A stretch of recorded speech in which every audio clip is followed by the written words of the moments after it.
If it's Friday, you know what that means. It is Superfood Friday, and this morning, today, nutrition and health expert Joy Bauer is answering your questions. Joy, welcome back. Good morning. Hey, guys. We always enjoy having you here on Fridays. I love being here. So this first question, this is from Marissa, and Marissa, by the way, is a mom of triplets. Ooh. Yeah. 5-year-old triplets, and she wants to figure out how we can get more veggies in those little bellies. Take a listen. Oh, no. No, this is oh, there it is. I'm having a few friends over with their families, and I need some healthy, kid-friendly food suggestions. Our kids are picky eaters, and if I can get them to eat veggies, my friends will be amazed. Oh, that's cute.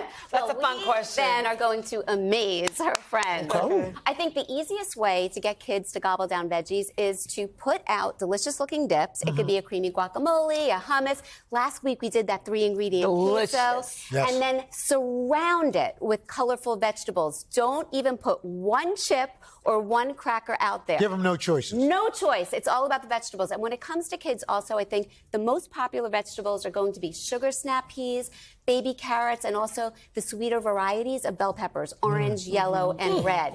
So I also have here, these are my broccoli cheddar tots, and I'm going to pass them Broccoli down to you cheddar guys. tots. I've had great track record with finicky eaters gobbling these down. So they're very, very simple to make. All you do is you take broccoli florets and you're going to chop them up.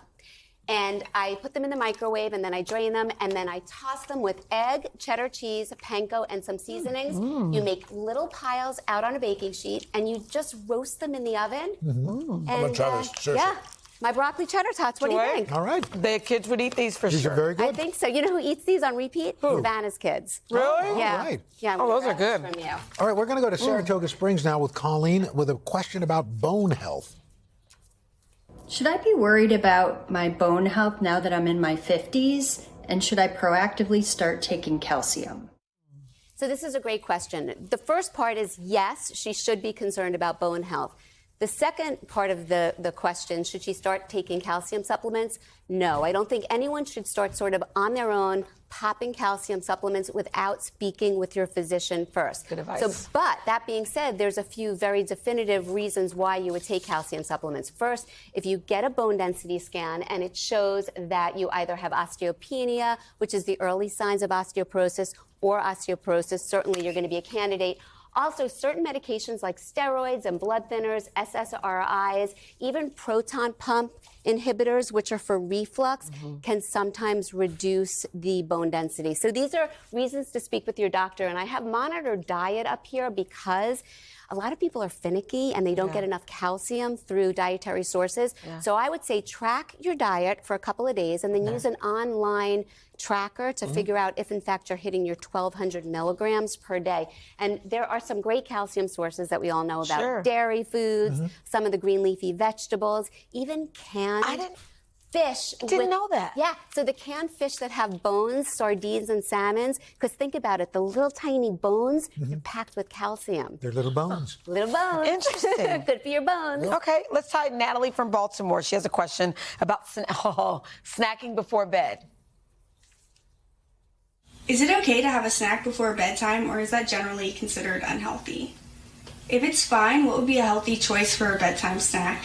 Great question. It's a really great question. So first off, I should say if anybody is dealing with heartburn or reflux, you don't want to eat 3 hours before bed because you lay down and it's going to exacerbate symptoms. That being said, if you don't have reflux, here's the deal. I mean, research shows us that we really want to fuel during the day versus at the end of the day, because when you eat a lot at night, it could sort of mess with your hormone regulation. Okay, that's the perfect world. In the real world, a lot of us like to snack at night, and both of my hands are up. Yeah. So I would say you could have a snack at night. You just want to keep it healthy and light. And some great ideas would be yogurt with berries, an apple with a tablespoon of peanut butter. We have light popcorn, frozen grapes. I love also slicing up bananas and freezing them. It has the consistency of ice cream. It's so indulgent and delicious. And also, I like to take rice cakes, and I'll put cottage cheese on them, and sometimes I'll do everything but the bagel seasoning for a savory spin. Sometimes on one of these pieces I'm putting a little bit of cinnamon, and it makes it sweet, and the rice cake is nice and crunchy. I also like to take dates. You guys know I play around with dates a lot. And so for the dates, I'll split them in half. I'll put a little bit of peanut butter and some crunchy nuts in the center. You've made those. That's like dessert. It tastes like a Snickers. And look, Craig, what I have for you. That one has almond butter and almonds, because I always take care of my Craig. Thank you. The one with the almonds looked much better. Looks so yummy. We've got one more question. This is Carlota. Carlota's here in New York City. What do you have, Carlota? I eat pretty well most of the time, but should I be taking a multivitamin? Thanks. That's an easy one. So my answer to that is yes. Okay, good. And here's why. So as a registered dietitian, the first line of defense when it comes to optimal health is always going to be about a well-balanced diet.